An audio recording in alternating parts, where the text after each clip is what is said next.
This week, domestic violence is on the decline, but you would never know it if you listen to our doom and gloom media. Domestic violence, when it does happen, remains a terrible problem, and it's time we focused on real solutions instead of gender politics. This week, we will speak to a police educator and academic who's been cancelled because she dared to speak out against anti-male sexism in the policing of domestic violence. Also this week, Australia turns the gas taps back on as some sanity finally comes back to government energy policy.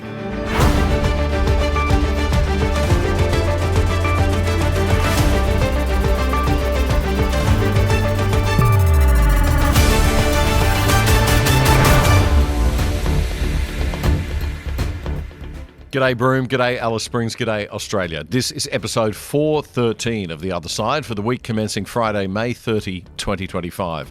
I'm Damien Coury. The Other Side is your best analysis of the news and commentary on the issues that matter in Australia and that affect us from around the world. A new show drops every Friday night at 7 p.m. and clips from our Friday night shows drop throughout the following week, most nights at around 7, so you don't miss a thing. If you like what you see, please support us at othersidetv.com.au. Queensland has officially introduced new laws targeting coercive control this week. It's the second Australian state to introduce such laws. On the one hand, I get how bad coercive control can be, and I think we do need to be able to prosecute offenders somehow.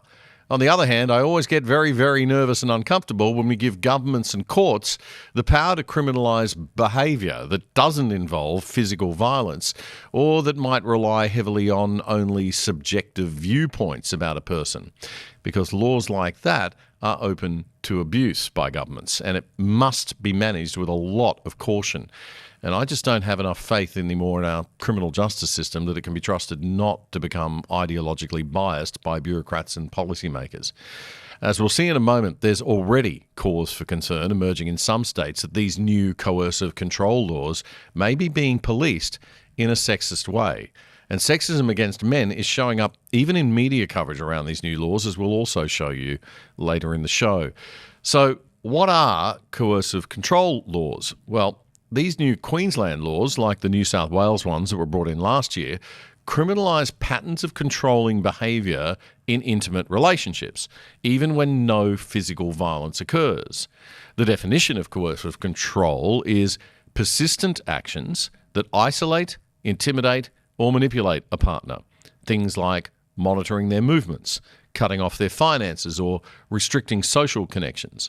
And under Queensland's new law, this form of abuse now carries a maximum sentence of 14 years jail.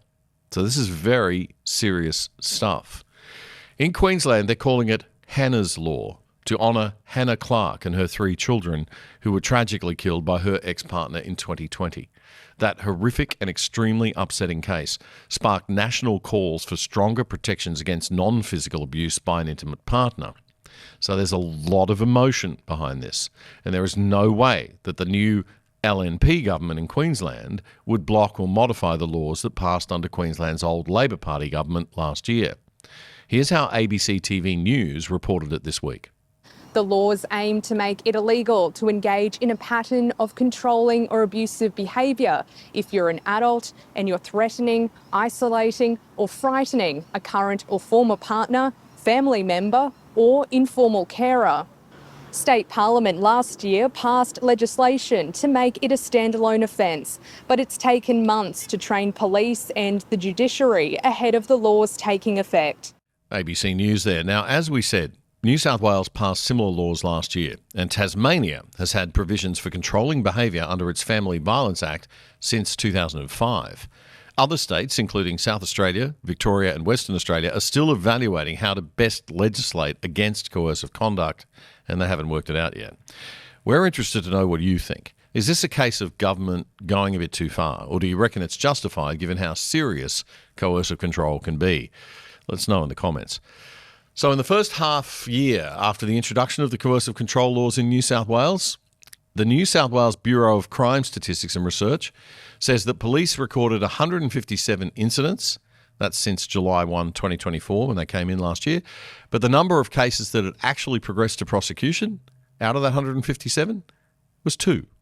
Experts say that this is because coercive control involves a pattern of behaviour over time. Therefore, it's challenging for the police to gather sufficient evidence. Also, the police and lawyers are still getting used to the new requirements for identifying and prosecuting cases. Now, it probably won't surprise anyone that it hasn't taken long for controversy to emerge around gender bias in the policing of these laws. You might think that more women might be subject to prosecution for abuse that's less physical and more psychological, but apparently not. Of the 157 incidents in New South Wales, 149 involved alleged male actions against women. But all may be not as it seems. Concerns have been raised by some police that the training that they're getting in this area is actually teaching them to focus more on potential male offenders and ignore female ones. Even more worryingly, it seems that some family lawyers have been telling women to make false domestic violence allegations against men to win a better deal in family court actions. And this is already starting to extend to the new concept of coercive control. 2 Queensland police whistleblowers told men's rights activist Bettina Arndt on her YouTube channel last year about exactly this problem. The whistleblowers' identities were disguised to protect them, but let's have a listen to a bit of that interview. Let's start with the male police officer, Paul, and then move on to his female colleague. It's a case of the relationship has gone bad. There's a custody dispute going on. I need to get the WAP, another domestic violence order, to silence my partner. So I'm now going to retrospectively go over the last 10 years of our relationship and look for anything and everything that I can try to turn and say, that's coercion and control. Yep. Now, psychologists struggle to determine what's coercion and control. I haven't done 13 years at a university. How am I supposed to determine that? You can. Psychologists don't know because it's only just been made up. This whole thing has been concocted only in the last few decades. Dad has control of all the finances. So he has control of all the bank accounts. He has control of all paying the bills, all of that kind of stuff. And at this point, Mum's okay with that. She's fine because she doesn't really have an interest on sitting down with internet banking and going through all of the processes and passwords. If for some reason their marriage was to break down now, and she turned around and said, oh, after all these years, he's been coercively controlling me, making me think that he needs to take care of the finances. Yep. Would that be enough? Dad, absolutely. Yeah. I will eat my hat if that wasn't enough. Yeah. I mean, it's just terrifying. And that is scary and disgusting. 2 police officer whistleblowers speaking to men's rights activist Bettina Arndt on her YouTube channel last year. So there are 2 sides to everything. We've got a highly emotional and tragically sad case in Queensland, a story so horrific that you have to be a psychopath not to feel some deep sadness and anger at what happened to Hannah Clark and her beautiful children. So naturally then, the public demands the government steps in and does something. Then the government does, it brings in new laws, and so often nobody thinks through how those laws might cause unintended consequences that are actually bad. Unfortunately, our dependence on government has become the new Australian way. We seem to think that government should fix everything, that it should meddle in everything, and that it's always going to be a good thing. It isn't. Sadly, some things are not able to be fixed in life by more government intervention, and giving government too much power over us can lead to all sorts of terrible unintended consequences and abuse and misuse of laws and even corruption. Anyway, do we have a story for you now about how the implementation of laws can lead to more injustice, harm and suffering than the laws were originally designed to prevent? Dr. Fiona Girkin is an academic from the University of Tasmania, and she was working with Tasmania Police, doing their training courses and teaching police about how to handle domestic violence cases and situations that they get called to. I say she was doing this because 2 weeks ago, Dr. Girkin went public about her concerns about how the police were being educated. She did this in an online interview with Bettina Arndt, and as a result, the Tasmanian Police have now said that they're not going to use her services anymore. Dr. Girkin joins me now. Fiona, welcome to The Other Side. It's good to have you here. Thanks, Damien. Thanks for having me.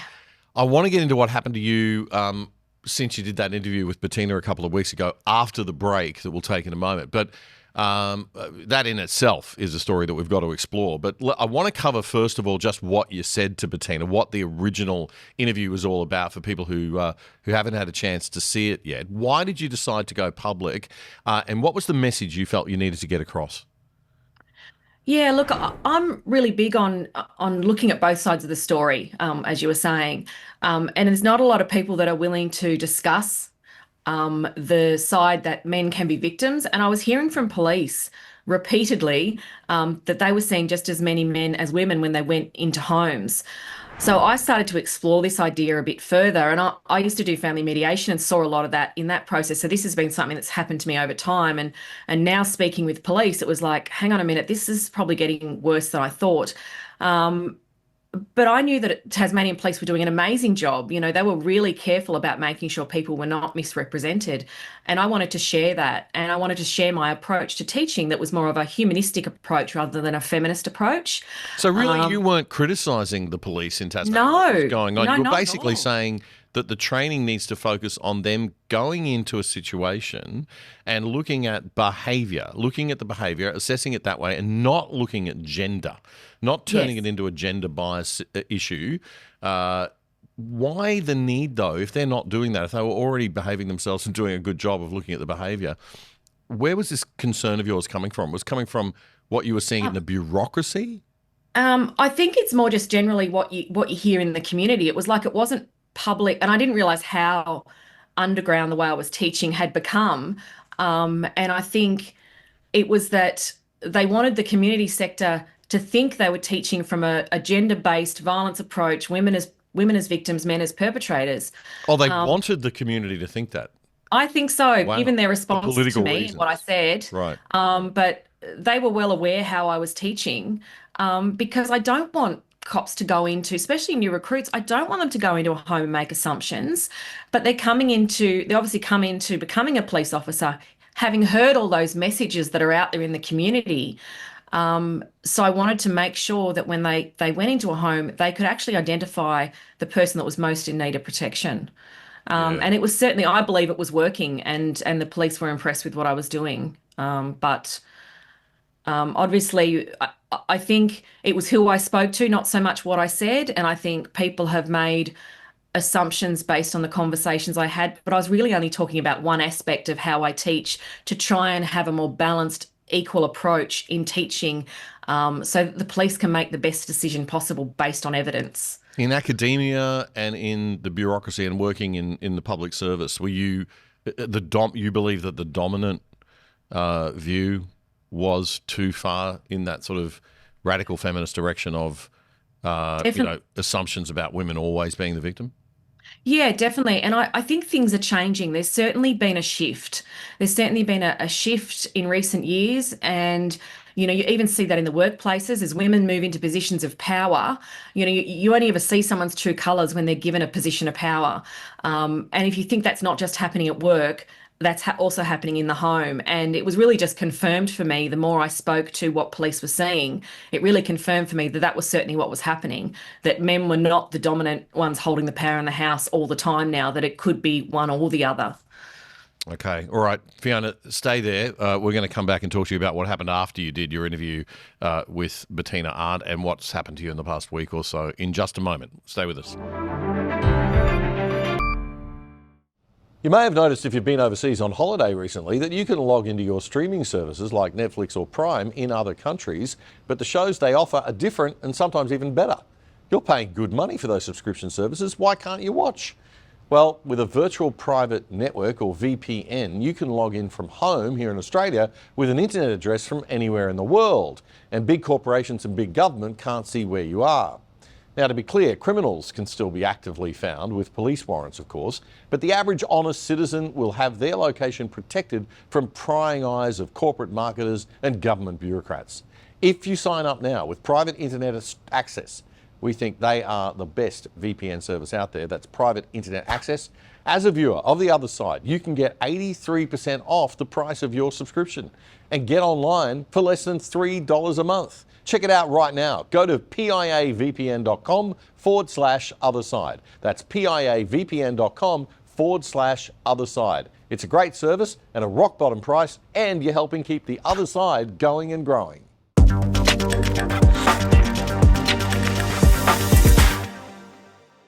Dr. Fiona Girkin is an academic and police educator in Tasmania who's been cancelled, if you like, because she dared to suggest that police should look at the behaviour of individuals involved when they get called to domestic violence situations and not the gender of those involved.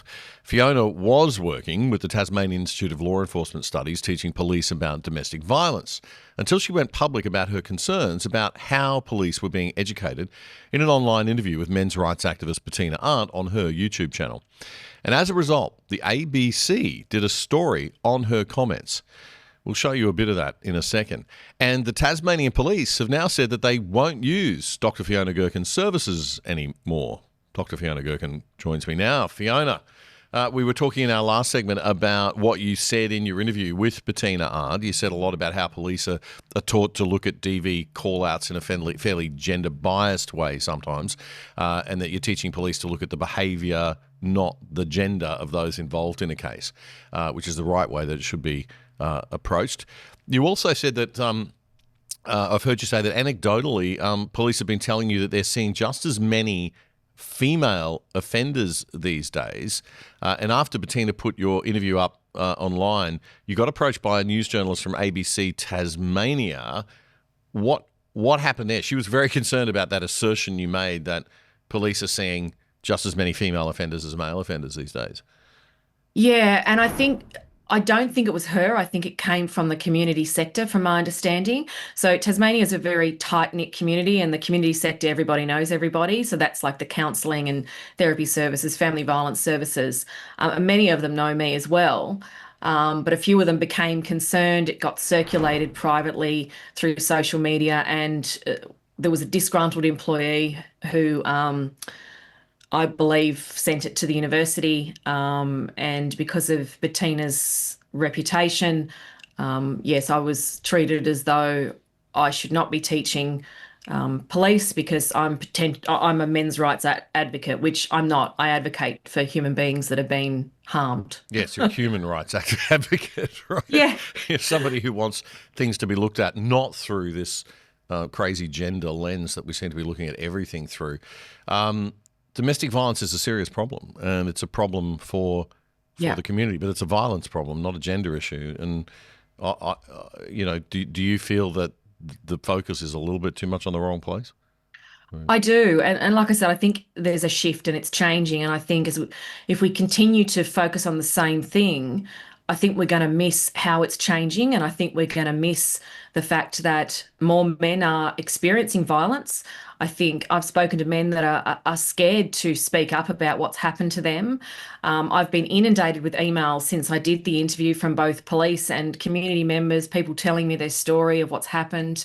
But my reason for going public was to actually share the fact that I believed the police were doing a good job in Tasmania, but the fact that then highlighted it for the community sector, they were not happy, and they were not happy with me. And these kind of hardcore feminists, I'm not saying all feminists, but can be very, very ruthless, and they don't give up when they attack you, basically. Yeah. I mean, we've definitely got a problem. What concerns me is that it's affecting the outcomes we're getting. You know, what really matters is, are we protecting all people from violence? Domestic violence is a violence problem. It's not a gender problem. I wanted to just ask you, people can watch the interview with Bettina on Bettina's channel, Bettina Arndt, ARNDT, on YouTube. But I wanted to ask you, after you did the interview, you got the ABC. I mean, you're going out there being a whistleblower. You're putting yourself out there a little bit, and you know that it's not a popular opinion that you have, but it's one that you feel that you need to express. You then got approached by the ABC to do an interview, and I saw the email that you got from the ABC. It was pretty clear what the bias of the story was going to be in that email. How did you feel when you looked at it, when you got that? I got that email half an hour after I found out that I was no longer to teach into the policing program until an assessment was done. So I was quite shocked that the ABC had so much information about me when I didn't even have it in writing and still don't over a week on. So in that email, we should tell people, in that email, they actually said that they told you, the reporter said, we've spoken to Tasmania Police and they've said they're not going to use your services anymore. Yes, that's correct. You did know beforehand, but only just. Only just. I was literally driving home in tears when I got that email, and I just could not believe that the news knew about it. I never responded to the ABC. I wasn't interested in being part of the feminist argument because I know I can't change their opinion. I just feel saddened now that I've worked so hard over the last 12 months to create an equal approach to understanding violence that will now be wound back again because I did go public, and that wasn't my intention. My intention was to get a conversation happening that maybe things are changing and maybe we need to have a better look at what's really going on. So you decided not to engage with the ABC journalist. We actually went to the ABC journalist and invited them on this show, or at least to talk to us, and we got no response from them either. So there you go. Let's have a look at some of that ABC story, and then we'll come back in and have a chat. But you'll see the way the story is presented. Let's have a look. At the University of Tasmania, Dr. Fiona Girkin teaches police recruits about domestic violence. I made it very clear when I took this job on. I actually said in my interview, I'm not a feminist. It's another interview with controversial men's rights commentator Bettina Arndt that's raised concerns and prompted police to distance themselves from Dr. Girkin. So, Fiona, you can sort of already feel that story's got a kind of tone to it, can't you? It's a little bit narky. But it seems the thing that upset the ABC and the people that they interviewed for the story the most was your statement that police were telling you that in their observations, just as many women as men were perpetrating. Let's have a look. The idea that just as many women as men perpetrate family and domestic violence is just simply completely inaccurate. According to the Bureau of Statistics, 81% of offenders charged over a family violence-related offence in Tasmania last financial year were male. Okay, now, if I was the journalist in that story, the first thing I would ask is whether that means that women just aren't being charged as much as men, right? I mean, all that stat sort of has a circular logic to it. The fact that 81% are being charged are male could be caused by a number of things. Could be maybe 81% of offenders are male, maybe not. Maybe men cause more physical harm when they attack because they're stronger. So the charges are more likely to be laid, which would be the right thing to do. But it doesn't mean that 81% of perpetrators are men. Maybe men don't like to lay charges against female attackers because of the embarrassment they feel. That's a proven phenomenon, isn't it? Yeah, and it's just numbers. And it's just the numbers of how many apples you've brought at the store kind of thing. It doesn't actually tell you what else is going on. It doesn't tell you what the type of apples they are kind of thing. Like you were saying, are they physical violence? Is it emotional violence? Are men either not reporting or pulling out of the legal fight? Because when if the cops go into a home, they might have been called by a neighbour. It may not be the people in the home that have actually phoned, and if it's the male that's the victim, he may discourage the police from taking things further because it is embarrassing for a male. But men do use more physical violence, and so that they're probably the ones that are making it to the actual to the legal system. So you said that it was just the police were telling you that they were seeing just as many women offenders as male offenders. Do you stand by that? Oh, yes. I mean, I've spoken to so many police over the last 12 months. It's not one or two that have told me this. It's multiple police that have told me, including recruits that have gone out and done their first 6 weeks on outstations have come back and said the same thing. I ask quite shocking, actually quite surprising. Yeah. Is that a trend, do you think, that's changed or is it? I think it is changing, yes.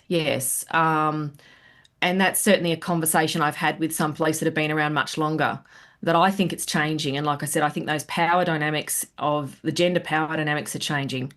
Okay. What fascinates me is that the ABC reporter didn't see fit to raise or ask any of these questions. And she decided to use that statistic. She just carried on.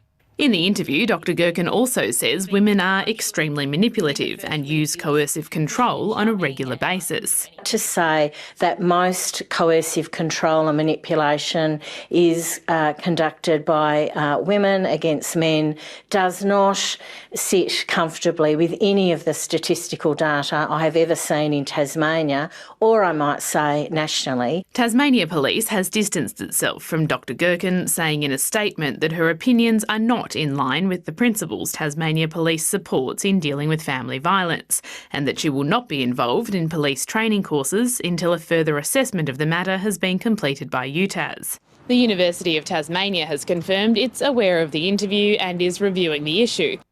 All right, that's ABC News Tasmania's Ellen Coulter reporting there. That's ABC News, the taxpayer-funded national broadcaster that's supposed to present a broad view of issues. Fiona, you found out pretty much, you found out just before that report that they weren't continuing your contract with the police, the contracts between the police and the university, who's your employer. What's the situation with the University of Tasmania right now? I've got no idea. I haven't spoken to anyone since that meeting I had last Wednesday. I've got nothing in writing from the university. Last I heard was they were doing an assessment against the behaviour policy based on the interview that I did, and I would find out by today what was happening. Okay. And I've heard nothing. Oh, wow. Okay. Well, we did approach the university and they came back and said that the situation, they downgraded the language from an investigation to a review. So that's the latest information that we have, but you should really be hearing it from your employer directly, I would suggest, but they seem to run away from these things, the universities. They get a bit scared of these issues. Yeah, they're doing a big restructure at the moment and there's some redundancies of academics, so I suspect they're a bit more caught up in that, which is, quite interesting. Is that related to the funding cuts, or that's related to the United States not funding so much, or USAID or any of that? Or? Just generally universities are struggling because people, I don't think, are coming to universities as much as they used to. It's very costly. We're not getting overseas students anymore, and that's affecting the bottom line. But so a lot of stuff's just going online with universities, and that's all around the world that's happening. So. Yeah, it might be time for them to look at the product. To think about, just how much they've allowed one side of, or one ideology to dominate what should be, dominate academia these days. It should be far more diverse than it is. All right, stay with us. We're going to come back and talk more about this very serious issue of domestic violence with Dr. Fiona Girkin in just a moment.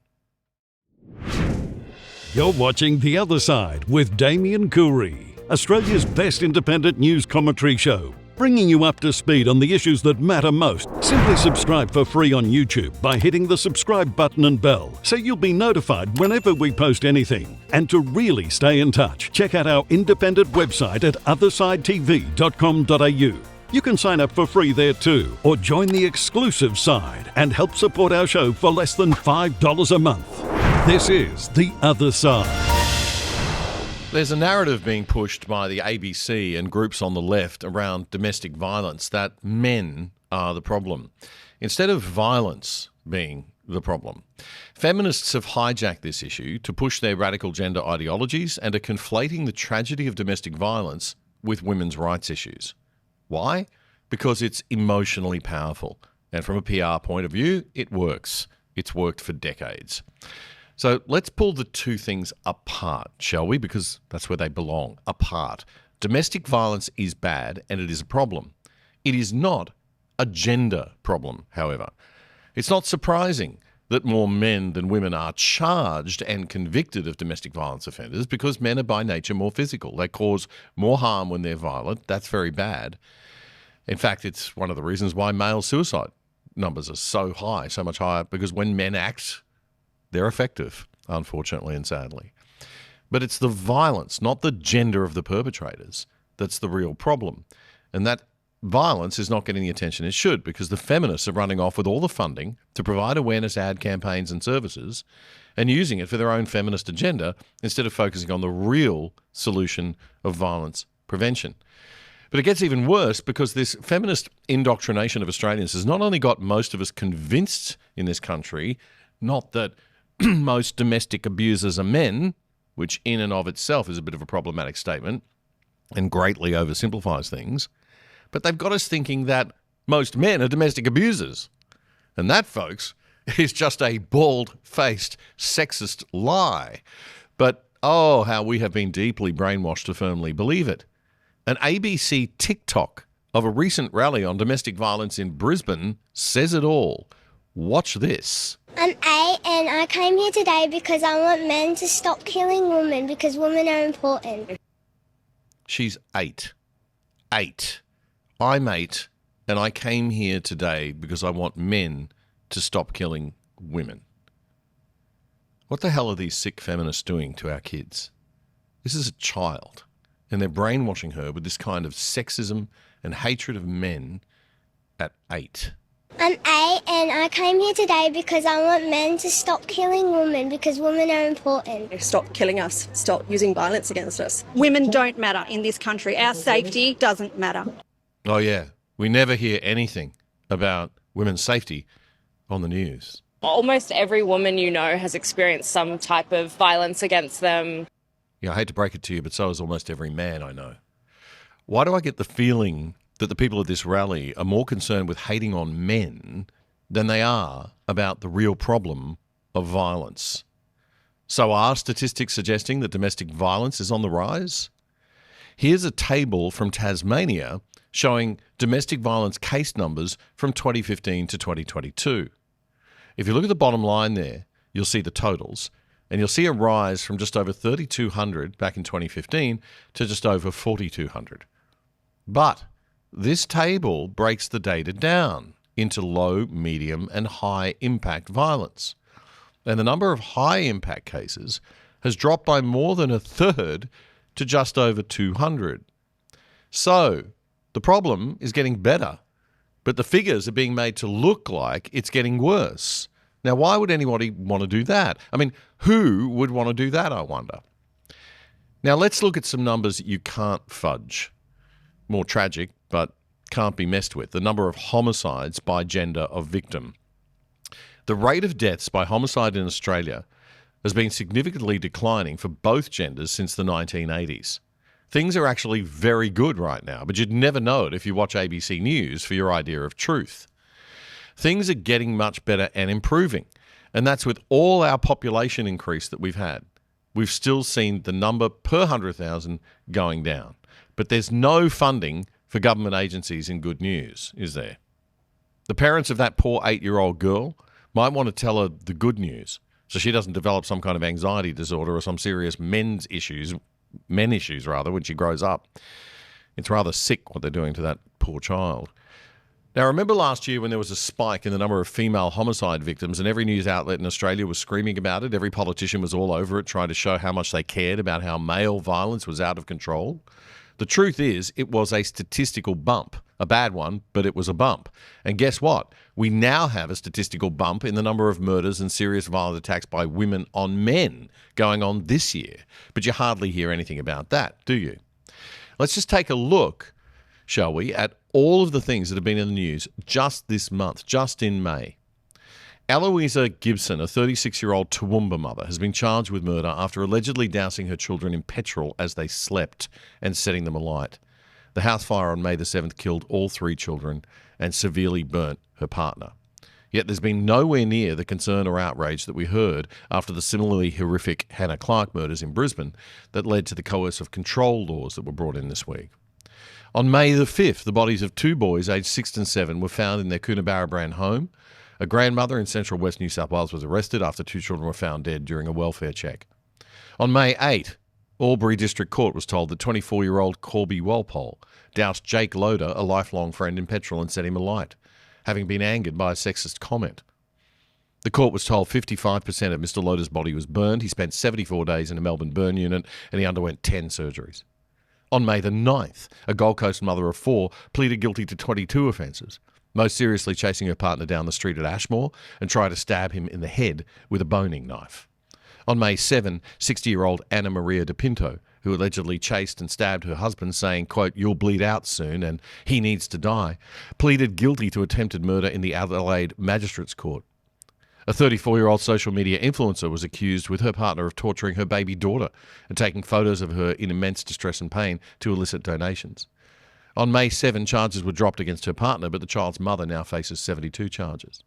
And on May 13, Annette Louise Ruth Hancock, a 56-year-old Tasmanian woman, was found guilty of stabbing her partner to death during a drunken argument inside his Hobart flat 3 years ago.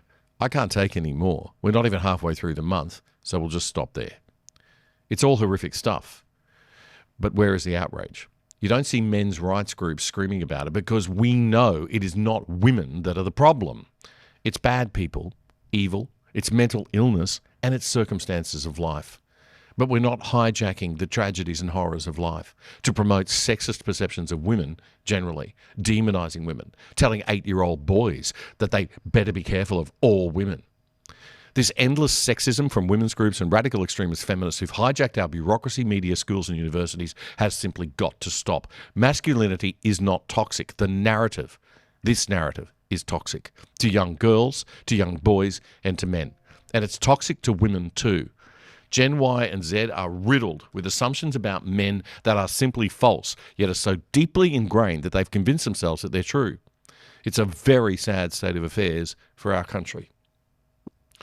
Joining me on the show today is Dr. Fiona Girkin from the University of Tasmania. Fiona has spent over 20 years in the community services sector and has managed a range of research projects in family and domestic violence. She's got a specific interest in studying psychopathology of women. Fiona, your PhD was in the psychopathology of women offenders. Is it about time we stop making violence a gender issue and a publicity tool for feminism and a fundraising tool for feminist causes and actually look at the real causes? Because people are dying and this is serious. Yeah, definitely. So my PhD was particularly around female workplace psychopaths, and surprisingly in the sector that have come after me in Tasmania, and potentially probably some of the people I studied are in that group of people that have come after me. But having moved into the domestic violence space, I really wanted to look at the dark tetrad of behaviours. So psychopathy, Machiavellianism, narcissism and sadism, and have a look at how the interplay between that and domestic violence of both genders. Because there's a lot, especially with psychopathy, it's probably the most dangerous one because they're so remorseless. You know, if we could understand some of those behaviours that we're seeing in domestic violence, we'd be able to better identify and determine what's going to happen next to protect people. It's a small percentage of the population, right, that have psychopathy. What is that percentage? It's about 3 to 5%. Okay, it's not that small. Whoa, okay. Yeah, so the really, really dark ones, you know, the serial killers are probably about 1%, the really horrible sadistic people, but psychopaths in general are 3 to 5%. And that's a very, it's a lot, I believe it's a lot more than that. And I've seen studies that are as high as 15%. I believe that things like social media are breeding narcissists because you get people that just want attention, and you can pretty much say anything you like online to get attention. So I think we're actually seeing an increase in people with dark traits, in particular psychopathy and narcissism. Okay. And that now you're seeing it. I don't want to get into gender politics in this discussion. I want to just talk about the problem. So that psychopathy leads to this behaviour in a small minority of those people. So you take that group of psychopaths, you shrink that down to the really dangerous ones, and you get the violence. Yeah. What can be done about that? And do we understand the causes? Yeah, you know, there's obviously a lot of it's entrenched in trauma, but I think a lot of it, I'm starting to think a lot of it's about people wanting power, so people wanting more than they used to, people becoming quite selfish, and it's all about me and what I want. And, you know, if I can paint my partner as a horrible person, I can have full access to the kids, that kind of thing. I think it's the charmingness that's the biggest problem, is people, they find it very, very easy to lie. And this is men and women that can be psychopathic. Very, very easy to lie and have no remorse. You know, they don't care about, okay, well, no, the kids need time with both their parents. They just care about winning. It's all about winning. And whether that's in family court or in the workplace, that can be very, very dangerous when people don't care who they hurt along the way. It's easy for us people who live a fairly relatively normal life, right? We don't have to do what our police have to do on the front line every day and see the things that our police are seeing, or see the things that community workers like you and professionals are seeing every day, or psychologists, or, I mean, you guys are dealing with that 1% or that 0.01% of the really, really difficult stuff, the difficult cases in our community. And so you're seeing the impacts and the changes. It must be a bit depressing sometimes just to be constantly surrounded by that. Any insights, anything that you think the other 99% of us need to just wake up to or be more aware of? Yeah, I think, if someone seems too good to be true, they probably are. That's probably my best advice. Right. Because you often find these people are really good at being friends with you. They want to get to know you. They're people that you want to hang around, but really often they'll use that early time to get as much information about you as possible that they can then use against you later. And whether that's in a relationship, in a workplace, or in any interactions, I think I've learned to be a little bit more careful and to watch people's behaviour over time to see whether they're consistent. So I think, that's really the main thing, is just to be mindful of who you're interacting with, and don't trust everybody on the first interaction. Don't and that become sounds too negative and jaded, but be careful. Just be sensibly careful with people. Yeah, give it time. yeah, and I think from an organisational perspective, I spoke to a lot of people who wanted to take their own lives as a result of working with a psychopath, and a lot of organisations just left them out to dry. They'd give them a payout and get them to sign a non-disclosure agreement and send them on their way. And I think that's really sad. I think organisations need to do more, certainly in the workplace. But now, I've heard that in the corporate world, psychopaths rise, right? That they have traits that are very appealing to the corporate environment. Walking around saying how fabulous everything's going to be and putting a positive spin. And they're charming and they're charismatic and energetic, but highly manipulative and dark. If you are working with a leader that's like that, what are the things to watch out for? If they're overly charming to everyone else, but maybe not so nice to you, if they take credit for the work that you've done, if you find they're dishonest or they lie, people who change jobs a lot are sometimes you kind of need to watch out for. If there's people I get concerned about, I might try and talk to someone that they used to work with to see what kind of interactions they have. So these people often move around a lot because they get found out. So that's something you should really look out for. I always encourage people to take a lot of notes on what they're doing. If they start to have concerns, to immediately start making diary entries of the interactions, even small interactions, so that they can use that later if they need to. Yeah, I know that sort of my experience in senior level in corporate, when I was working in corporate, it was there was awareness around this starting to emerge. And a lot of companies were trying to actually find the psychopaths and make sure that they weren't promoting psychopathic behaviour. But psychopaths are very good at hiding things, and as you say, they move around. Yeah, and certainly something I found was that women in particular are quite dominant in the community sector industry. And what happens is there's early research to suggest that these people go into helping professions on purpose. Women don't seek out the corporate so much because they can control a level of resources and individuals within that helping profession. So you think about a counselling relationship, a counsellor would have that control over the individual and their emotions and helping them, and they get a bit of I'm not saying all therapists are all specialists, but I think there is room for a psychopath to be attracted to a helping profession. I mean, look at the example of Lucy Letby in the UK, who was killing babies so that she could be there to support families after she'd killed their baby. So, it's not unwarranted to expect people to not just be in the corporate world, but in the helping profession. All right. Well, we don't need to be paranoid, but we've got to be a little bit careful, a little bit aware, and just keep an eye out. Because if you're not a psychopath, you don't go around assuming everybody else might be. Normal people don't walk around thinking there's a lot of good, trusting people out there. So yes, there is. There's a lot of very good people. Yeah. Thank you, Fiona, for the work that you're doing in Tasmania. That's fantastic. And I hope everything goes well with the university. I'm sure it will. I think universities are starting to come to their senses now and understanding that they need balance and they need different voices, and they need to be a little less buying into some of these neo-Marxist or left-wing ideologies, and just be a bit more careful about things. Yeah. Great to talk to you. We'd love to have you back on the show sometime. Awesome. Thanks, Damien. Thanks for having me. Dr. Fiona Girkin there from University of Tasmania. We'll be back in a second with some very interesting stuff. Don't go away.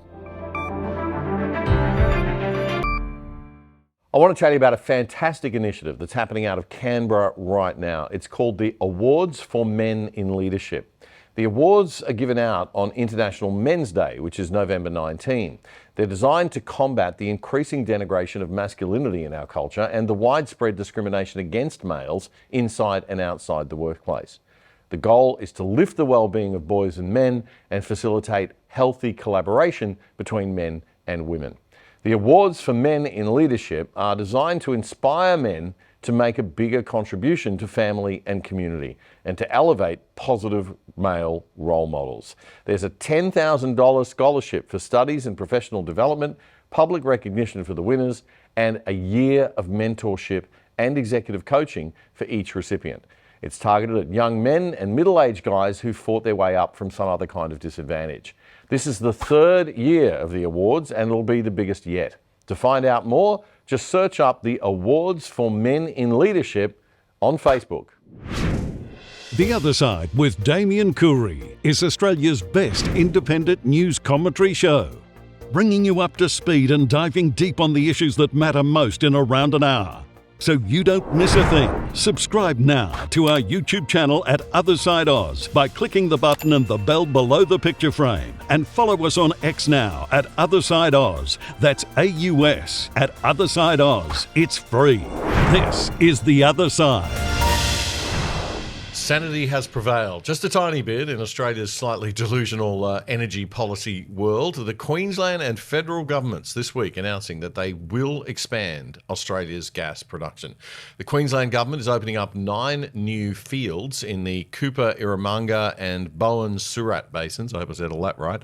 And the feds have approved a 40-year extension of Woodside's Northwest Shelf project.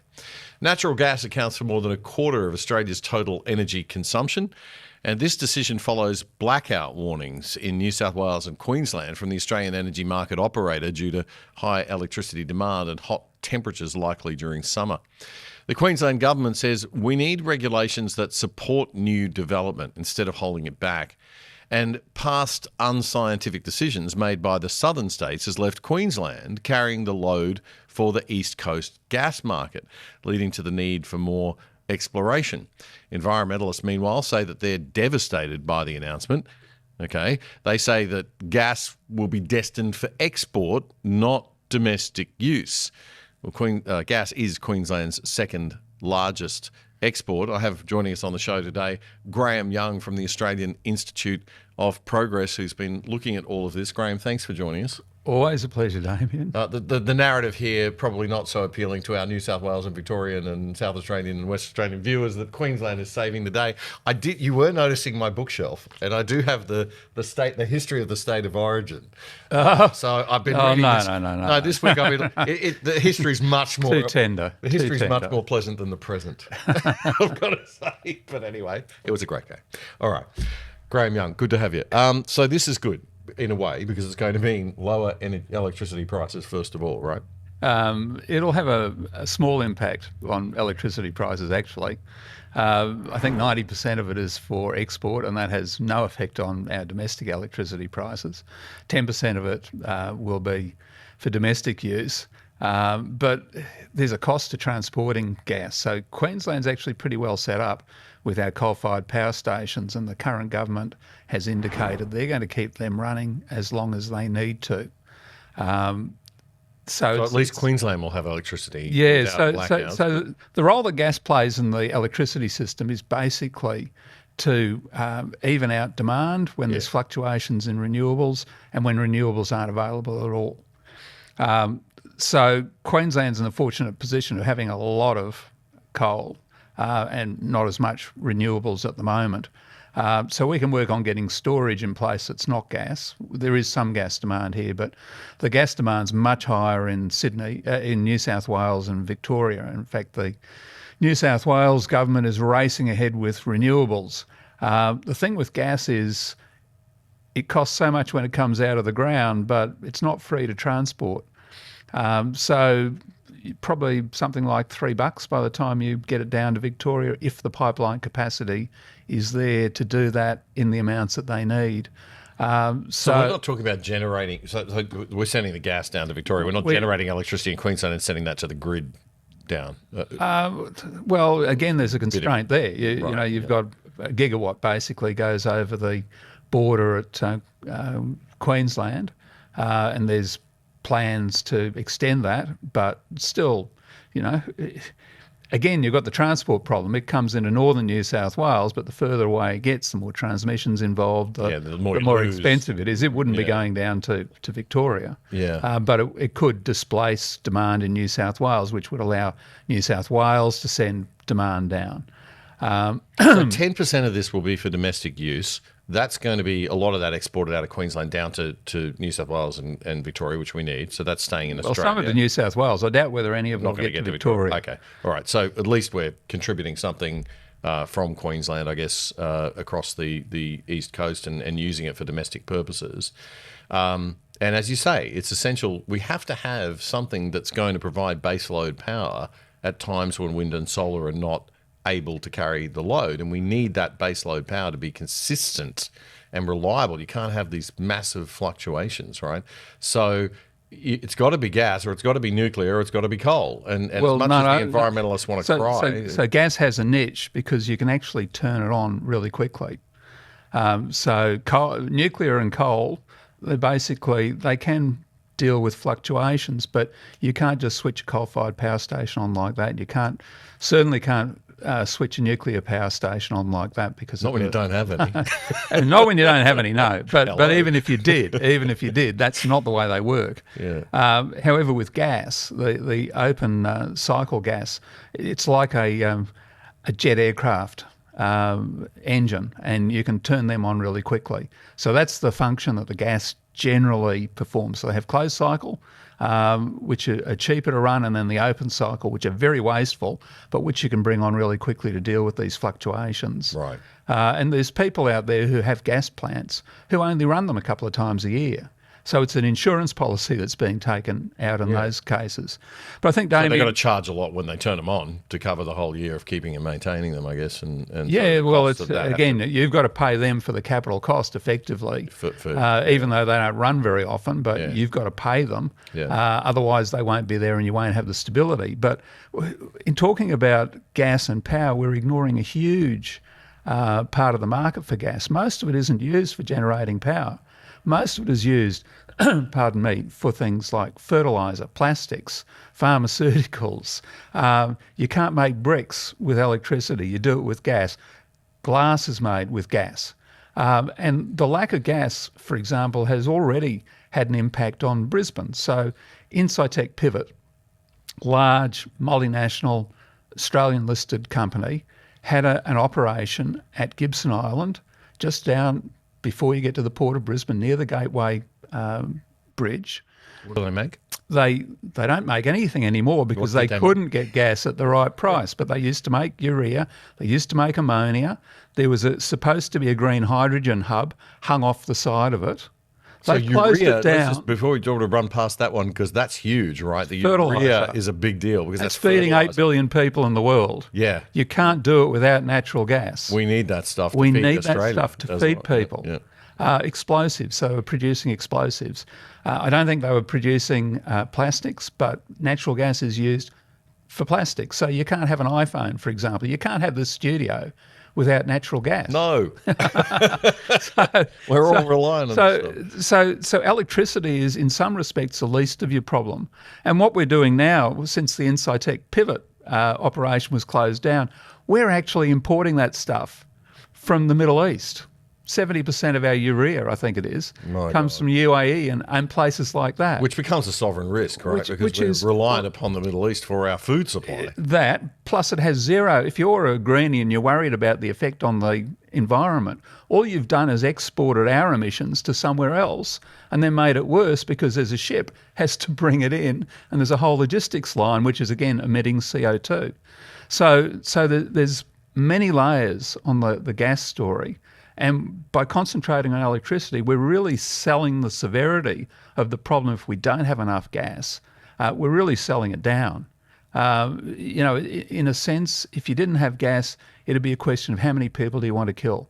If you don't have gas, you don't have fertilisers, you can't feed 8 billion people on the planet.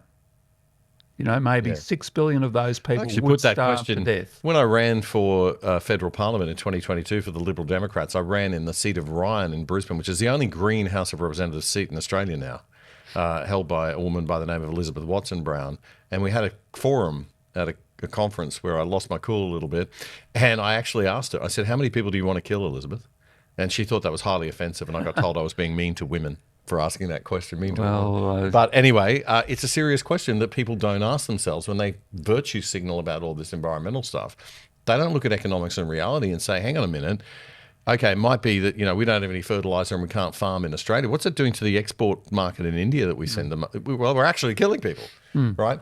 Or Africa or whatever, where people need to eat. And so a lot of this gas is going to be exported. I'm hearing a lot of stuff online these days among the younger under 40s YouTube crowd, like friendly Geordies and punters politics. And he's got under your skin on the lefty side. Geordie. Friendly Geordies is fine.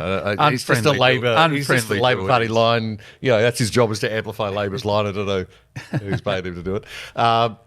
We're not getting paid, by the way, just to be totally transparent. But I would just ask the question. They keep saying, and this is a valid question, where are the bloody royalties? Why is Australia not getting royalties, more royalties? Queensland got, I think, $1.5 billion worth of royalties out of it last year. I mean, are we charging enough? Yeah, we are. Okay. I mean, you've got to get this stuff out of the ground. If you charge too much, it'll stay in the ground. Well, I've got a mate in mining. Royalty is taxation. Yeah. Right? So the more you tax something, the less of it there is. I got a mate in mining who says that, well, mate, we can't build. No one wants to build any mines in Australia because it's too expensive already. So, he's working on a mine in Mongolia at the moment. It's like, we've got to be competitive, right? We can't just tax endlessly. But I do wish we kept a little bit more of our sovereign wealth, or extracted a little bit more of our sovereign wealth. I think $1.5 billion is pretty good. We got a lot out of coal royalties. So a lot of this chatter that you're seeing is driven by the Australia Institute. So if you want to add another villain to your list with Friendly Geordies... Well, Friendly Geordies claims he has nothing to do with the Australia Institute, but I beg to differ, because I've seen him transcribe virtually word for word, not word for word, but he's roughly used Greg Jericho's stuff, writing, right, in The Guardian, which is this left nexus, right? You've got this Greg Jericho's writing stuff out of the Australia Institute. He's the Australia Institute. Friendly Geordies is taking stuff off The Guardian, and Greg Jericho's writing. So some connection. The Australia Institute's what I call a meme factory. So their purpose, it was quite honourable when Clive Hamilton first started off. It was a reputable left-wing organisation. Came to conclusions I didn't agree with, but it got there by respectable means. Now, what it does is it cherry picks things, makes stuff up, puts it into a glossy report, which is really well produced, and it gets uncritically reproduced in the media, and then it gets pushed out social media by Friendly Geordies, but, whoever in pyjamas just down the road here in Nunda. Punters politics or me. Yeah, whatever. And a lot of what they do is made up. So they'll say, these companies don't pay tax. And they'll pick the year when resources were so cheap that no one was making any money out of them. And they'll ignore the years after that when they're paying billions of dollars in tax. Right. They ignore the fact that they're paying royalties all through that period when the prices are too low. The other thing they do is that the deal that the federal government, so most of the minerals is done, the deals are done by the states. So they'll ignore that. They'll say, well, the federal government doesn't get any money out of it. Oh, yeah, but Queensland does, and Western Australia does. There is one lot of royalties that the federal government gets, and that's when it's outside the states in our economic zone. And the deal that they did there, which was similar to the deal that Kevin Rudd was pushing for all mining, means that the miners get their depreciation more or less up front, which means they get a tax holiday effectively, or they don't pay tax for a long period of time. So that's the other thing they leverage off. It's completely manufactured. We make lots of money out of these resources. The other thing they do is they look at Norway, and they say, well, Norway gets, I think it might be 70% or something like that of the revenues, and they've got this big sovereign wealth fund which pays for people to go and study overseas, etc. They got that right. They got that right. We should be putting we give our royalties to our governments to waste and spend. We don't put them in a sovereign wealth fund. But what they ignore is that the Norwegian government owns a lot of those. They invest the risk capital in there. So it's not our state governments, our federal government doesn't put any risk capital in at all. Okay. It's done by private capitalists. Right. Whereas in Norway, a lot of the oil and gas, they actually own the companies that are exploiting it. So Through it's the not private so wealth much they're fund. getting taxes. Sorry, through the sovereign wealth fund. Yeah. Yeah. Well, I'm just not through. sure. I think they actually put it into the sovereign wealth fund after they'd started doing this. Okay. And so they're getting effectively dividends as well as royalties, and that's what grosses up to that figure. So if the federal government and the state governments want to set up their own oil companies and so on and exploit it and export it and make a dollar out of it, good luck to them. But they shouldn't expect people like you and me to buy shares in companies and then miss out on decent dividends because they see a lot of money there and think, well, we can grab that and we can spend it over here to bribe people not to notice that we're destroying the economy and it's costing them. But if we give them $300 off their electricity, well, they might actually re-elect us. We didn't. Who get knows? Did we get the $300? I don't think we did we? No. All right. Thanks, Graham. We'll come back in just a moment. Graham Young joining me from the Australian Institute of Progress, and we'll be talking to Graham in a moment about another very important topic. The other side doesn't get more than $1 billion of taxpayers' money to bring you news from a centre-right perspective like the ABC does to bring you news from a left-wing perspective. In fact, we don't get a red cent from the government. We need voluntary donors and supporters like you to keep going and growing. And we hate asking for charity, so we've done a deal with what we think is the world's best VPN, virtual private network service. It'll keep you and your family truly safe without slowing down your internet speeds, and you can watch Netflix or other streaming services using your regular accounts with them as if you're viewing from any country in the world. And you can sign up for less than $3 a month and get a whopping 83% off the normal price. Just go to piavpn.com/otherside to sign up and get more info. That's piavpn.com/otherside.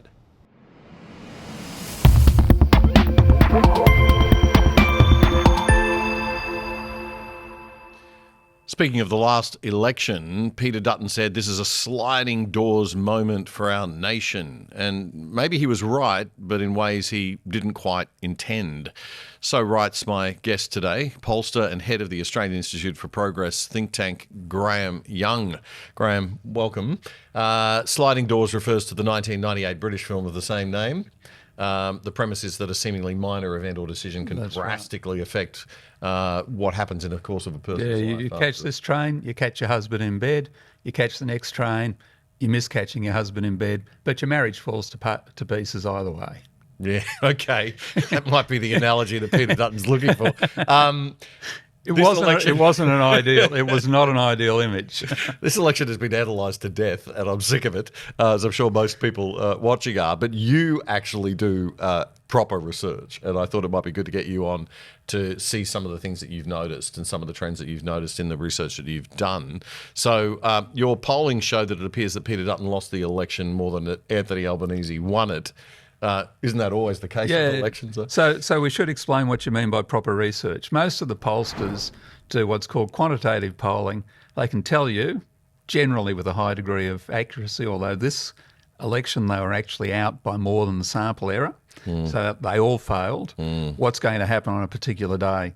They can't really tell you why. You were on this show, actually, when they were all saying that it looked like Dutton was going to win. You were actually very cautious, I remember, in the interview that we did before the election. I was. Yeah, I said that minority government was the most likely at that stage.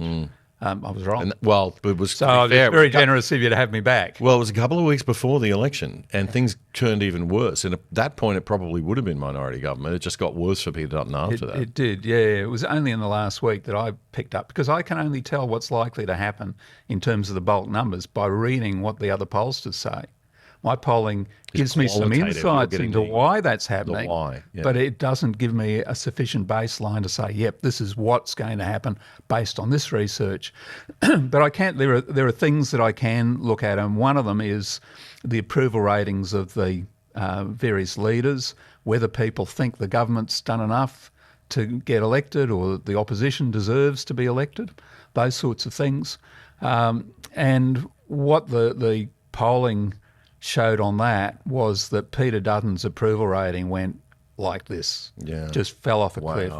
So they both, on my figures, started off in January at about -20.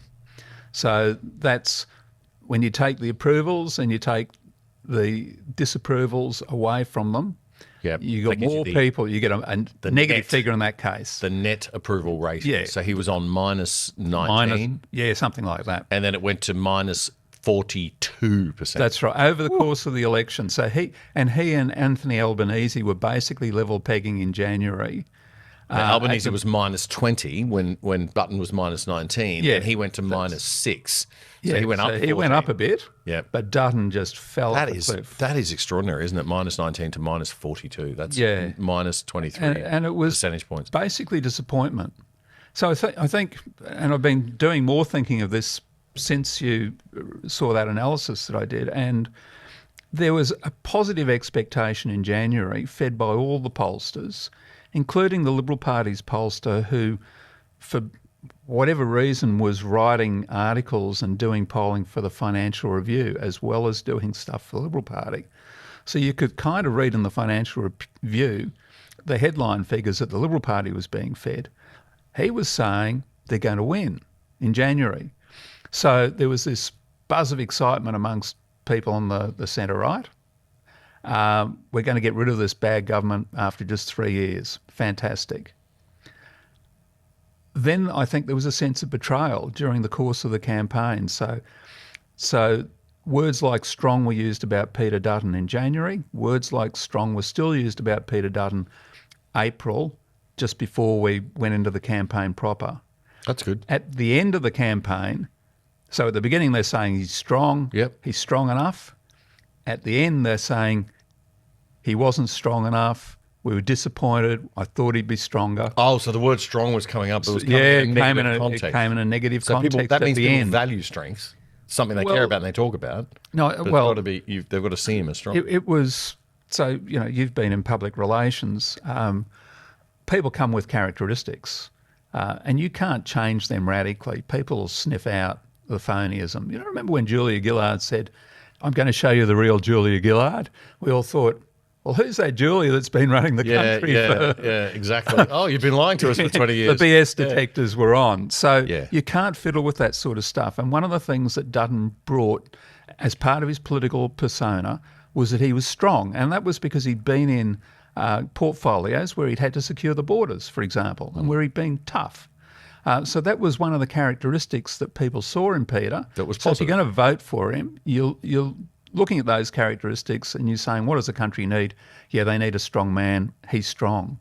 During the course of the campaign, he flip-flopped on a couple of issues, which, like work from home, which put people off. He flip-flopped badly. He didn't flip it. He needed probably to flip that. That was bad policy to start with. Then he should have framed it better when he presented it, the change, and not allow people to say, oh, you've done a backflip, like our moronic journalists always do. They always say, oh, when a politician changes their mind, it's a backflip. Like, can we grow up? Can we stop using that terminology? It's moronic. And we've got to start saying, look, a politician changed their mind. Was it right or wrong that they changed their mind? What was the policy? Why did they change it? You can change your mind and still look like a strong leader. You can change it. Trump does it all the time.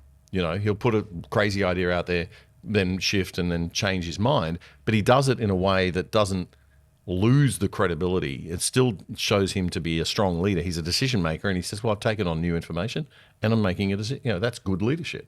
Yeah, I think Trump's a special case. I wouldn't advise any politician other than Trump that. Follow him. No, only Trump can do You've got to Trump. be an extraordinary person to get away with what he does. But the other thing with Peter was, I think they were scared about him being strong, his own campaign, and they were trying to soften his edges. And that didn't work either. So instead of taking Anthony Albanese on and saying, look, you lied to us. You said our electricity prices were going to go down by $275.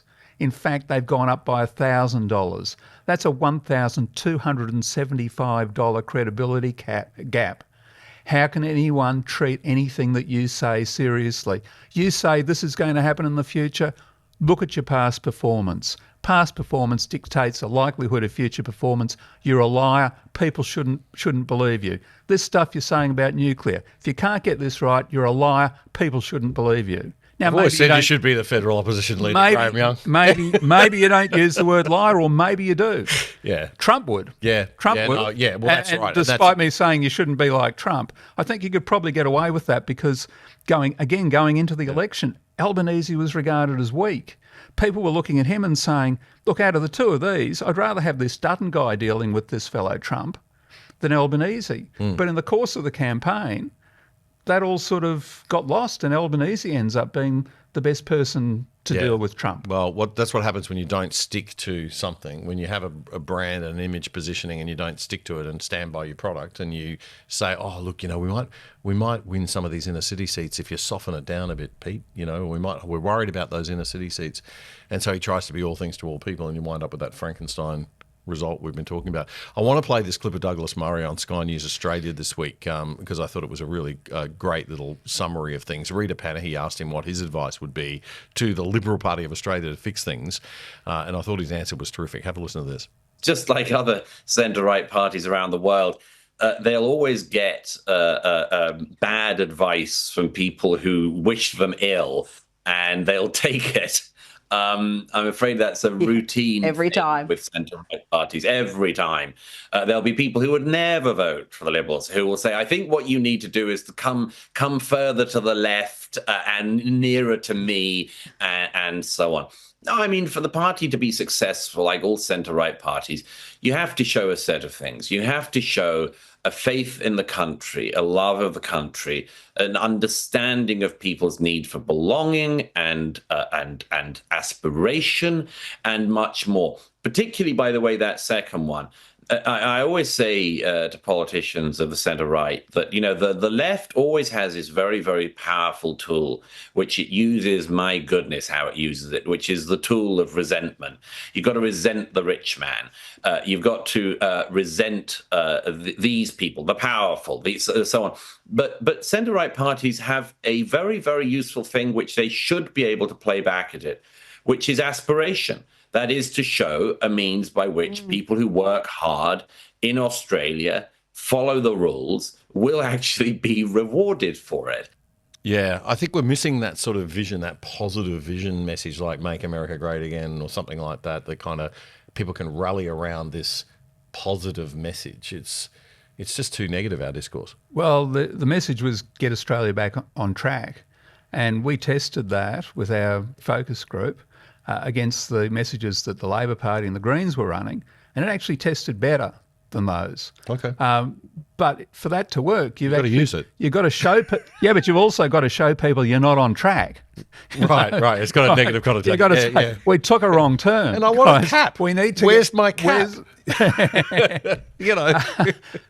So there was no negative campaign against Labor. Yeah. And Labor got away with talking about the future. They also got a break because the Reserve Bank reduced interest rates. So that allowed them to say, oh, we're actually getting the economy back on track. What we're doing is succeeding. Yeah. You said that the issue in your report that could have made a difference to either side if they'd leveraged it, so both of them didn't really leverage this enough, was housing. Yeah, well, both of them tried to leverage it, but they had these nonsense policies that a federal government enacting them is not going to have a beneficial effect on the housing market. So both of them were trying to come up with policies that made it easier for you to buy a house. But if there's not enough houses to buy, what's the point? If Dutton just said we're going to step bigger picture message, right? Less detail. We're going to just get out there and we're going to let people build and grow and do projects. We're going to get red tape. We're going to cut red tape. We're going to cut black tape. We're going to cut green tape. We're going to cut all the barriers, get rid of the regulation, and really stimulate the housing market and just paint this picture. Well, you don't have to go into the micro detail of how you're going to do it, and journalists bang on about we want policy, where's the policy? Then they never report a policy. It's a 9-second soundbite, right? And Trump knows this, and Farage knows it, and all the other sort of great right-wing conservative and centre-right politicians that have broken through the thing have realised this. So I'm old enough to remember when Bob Hawke beat Malcolm Fraser. And his tax policy was, we're going to get everyone together and we're going to have a conference. And I think that could have worked in terms of housing. If Peter Dutton had said, listen, they're trying to kid you that they can do something about housing, but the people who control housing are the states. And the problems there are there's not enough infrastructure, there's not enough approvals, there's too much red tape, there's councils getting in the way. What we're going to do after the election, if we win, is we're going to pull them all together. We've got a pot of money here to spend on infrastructure to make housing possible, and we're going to ask them to play ball, to put up their plans, and if they won't play ball and put up their plans, they don't get any of that money. It'll go to the states that do the work. And we'll put a bit of competition into the system. Well, if they'd taken that kind of approach, I think people would have said, yeah, we know this is BS, giving us, a 5% deposit, or you're going to co-invest as though you're our rich uncle. Yeah. Oh, God. Or you're going to let us tax deduct, our interest payments for the first 5 years, all that kind of stuff. People knew at the heart this is just it's too much. It's too much detail. I mean, people don't. Yeah, bric-a-brac. It's just bits and pieces, and that's what the campaign descended to. Was this? But the other issue there is immigration, which the federal government does have control over, and which is the other factor which is really impacting on housing. You can't import a Tasmania worth of people every year, and they're not have an impact, not just on housing, but on services. It's bleedingly obvious. You've got to build schools, police stations, ambulance stations, hospitals. We've got, as I said, we've got these under 40s. Okay, so what the left are obviously trying to do now is create an intergenerational war, right? They failed in dividing us on race. They failed in dividing us on gender. They failed in dividing us on sexuality. They've tried all the tricks. Now their latest division trick is going to be we're going to pit Gen Y and Z against Gen X and the boomers. So why don't the Conservatives hit back and say, you kids in your 20s are being played for mugs by these guys. Yes. Because guess where the bill's going to land? Won't just be HECS debt. They're taking 20% off that now. But the bill, when you get to be our age, when you're looking for a comfortable retirement, that's when it's going to hit you. So I'd just like to say to all the friendly Geordies and Punters Politics viewers, Boomer, my friend here, Gen X, will be dead. Okay, we won't be here anymore. Well, speak for yourself. I've got no plans to die any time in the next century. Okay, well, we'll get into that some other time. But we won't be paying the bill off, that's for sure. You guys are going to be paying the bill off. And what you've got to ask yourselves, when you're watching our friends on the left wing, in the left wing social media space, what is the why are they so resistant to these very simple realities of the fact that less government, less red tape, more investment, more positivity, more energy, more innovation, and less immigration actually are all going to help solve the housing problem. They seem to not want to talk about those things terribly much, except make them a tiny little 1/6 piece of pie in a Trivial Pursuit analogy. I think that's because politicians aren't talking about them. Yeah. And if the leader of the opposition isn't talking about this sort of stuff, it just doesn't get on the agenda. Journalists don't talk about it. There's not op-eds in the paper talking about it and so on.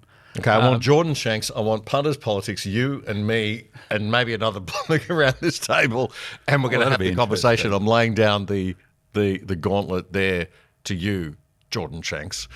All right. I'm sorry. I'm just tired of listening to these guys and just they are having because they're they are far more influential than we are. They've got far more influential. They've got under your skin, Damien. Well, they've got under my skin. You can just turn them off. Well, they've won the election because of this stuff, and we have to realise that on the right. People are not aware of the impact these guys have. They have a massive impact. The Liberal Party doesn't even know what social media is. They won't even come on this show, let alone those shows. That's how pathetic they are. I'm sorry. I don't think it was social media, much as I'd like to think it, that won the last election, I think. It's not social media. The Liberal Party. Media. These guys are the media. He's got 1.7 million viewers, subscribers. Yeah, but how many of them are in Australia? Oh, but everybody in the Liberal Party thinks that the media is Channel 9. It's not, Graham. It's not. You're showing your boomerness. It's not. This is the media. You're on it right now. Okay, we've got more viewers than Sky News on this show right now.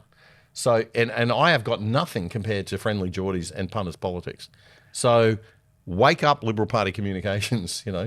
It's a joke what they did. But sorry, that's my rant. I think the reason they lost was they were in a winning position at the beginning of the year. They didn't have a clear brand proposition. So get Australia back on track. It's kind of okay, but was never really defined properly. What does that mean? They didn't have an attack in terms of their campaigning, and they hadn't properly fleshed out the policies that they were running on. Plus, there were policies they could have run on, they didn't choose to run on, which might have made a huge difference. And they don't know where young people are watching and getting their information from. So once you're right, they didn't have all those things on a strategic and messaging level in place right from the start. But they also didn't have the delivery the channels. They weren't on this show. They weren't on Topher's show. They weren't on, RV Yemeni Rebel News got a massive following. They ran away from it. Oh, no, that's the far right. I mean, give me a break. This show, far right? Well, that's a good example of what Douglas Murray was talking about, isn't it? Yeah, absolutely. That since the election, I've heard all this advice being given about you've got to move to the centre, you've got to do this, that and the other thing. I don't even know what the centre is. The centre basically is a midpoint between two opposing points of view. It's defined by those two opposing points of view. And if you think you're going to win elections by allowing other people to define what it is you stand for, you're sadly mistaken. In a world where you have a public opinion curve that looks like a bell shape, the centre, you just win the centre and you don't worry about the extremes. What they don't realise, they're still playing that strategy, which is 20th century strategy. The world's shifted. We now have a public opinion curve that's a U shape. And if you don't look after your base, if you don't build a strong base, forget it. You're done. Well, and that's why they're bleeding out 11.7% to minor right-wing parties on the right side. Yeah. And they don't see it. But the most successful parliamentary leaders we've had in terms of winning elections, Malcolm Fraser, 2 record landslides. John Howard, landslide. And Tony Abbott, landslide. Almost as big as Anthony Albanese's. Those 3 gentlemen all believed in differentiating your product from the other product. That's right. And it's not, you don't have to be ideological. You don't have to. There's a thing in sales, they talk about sell benefits. Benefits, not features. Exactly. Ideology is a feature. I'm going to get you into a house. Is a benefit. I'm going to get you a good income. I'm going to get you good education. They're all benefits. And you don't have to say, oh, I'm right wing, you should vote for me. It's, no, here's something I can do for you. And if you can't demonstrate that what I believe in is going to do something good for you, you're not going to win the election. Yeah. On the other hand, if all you do is promise goodies, which is what happened from both sides in the last election, it's just like an auction. And it is a sliding doors moment in the sense that, well, do I go with that pile of goodies or this pile of goodies? Well, it's no biggie. They're pretty similar. These guys are, they're pretty similar to each other and they both like each other, really. Look, I'll go with this one. End of story. We've gone way over time. Went in a direction I didn't expect to go, but it's always a pleasure talking to you, Graham. I love thrashing these things out. It's excellent. So thanks very, very much for joining us and putting up with my rants and being on the show once again. Graham Young from the Australian Institute for Progress. Thanks, Damien. Good to have you. And that is it for this episode of The Other Side, your analysis of the best news and commentary without, of course, diving into too much left-wing stuff. We will see you next Friday night, and clips from this show will be dropping throughout the week as usual on our YouTube and Rumble channels. But we really do need your support, so jump onto our website, othersidetv.com.au, othersidetv.com.au. Please sign up to the exclusive side for less than $5 a month or more. If you can help us out, we really would appreciate it. I'm Damien Curry. Bye for now.